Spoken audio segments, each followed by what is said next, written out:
اعوذ باللہ السمیع العلیم من الشیطان الرجیم بسم اللہ الرحمن الرحیم السلام علیکم رحمۃ اللہ وبرکاتہ اللہم صلی علی سیدنا محمد وعلی آل سیدنا محمد بعدد کل ذرۃ مئۃ الف مرہ۔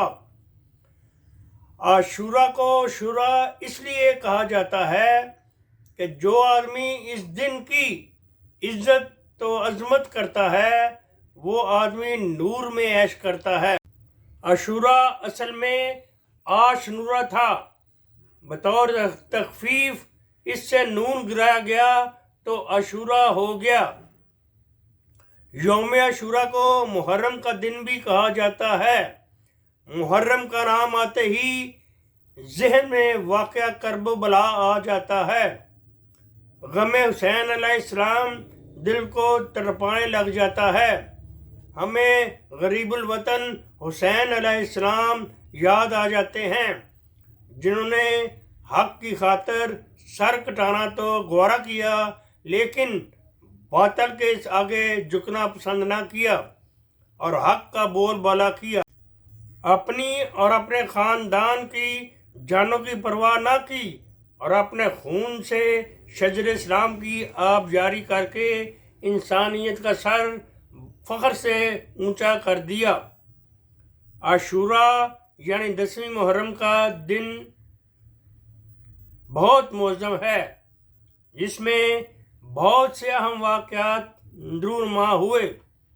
عاشورہ کے دن میں اور اصحاب کہف ایک پہلو سے دوسرے پہلو کروٹ بدلتے ہیں۔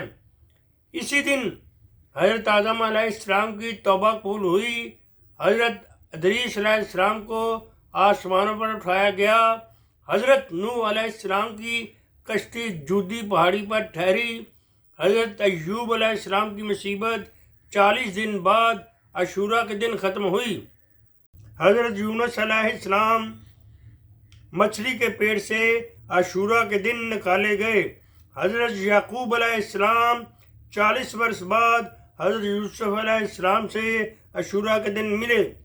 اسی دن حضرت عیسیٰ علیہ السلام پیدا ہوئے اور پہلی بارش اسی دن ہوئی۔ قیامت اسی دن آئے گی۔ اللہ تعالیٰ نے اسی دن آسمان، پہاڑ، قلم اور کرسی کو پیدا کیا۔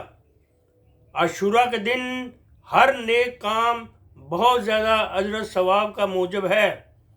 رسول کریم صلی اللہ علیہ وآلہ وسلم نے فرمایا، جو شخص 10ویں محرم کا روزہ رکھے گا اللہ تعالیٰ اس کو 10,000 فرشتوں کی عبادت کا ثواب عطا کرے گا۔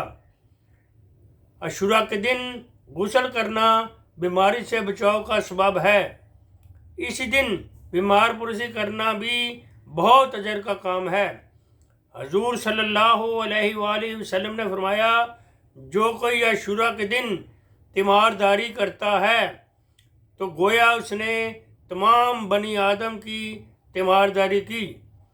رسول اکرم صلی اللہ علیہ وآلہ وسلم نے فرمایا، جو شخص عاشورہ کے دن اپنے اہل و عیال پر زیادہ خرچ کرتا ہے اللہ تعالیٰ سارا سال اس کے رزق میں وسعت عطا فرمائے گا۔ لہذا مسلمانوں کو اس دن وسیع پیمانے پر خیرات کرنی چاہیے، اس سے رزق میں اضافہ ہوگا اور خوشحالی کے دروازے کھلیں گے۔ وآخر دعوانا ان الحمد للہ رب العالمین۔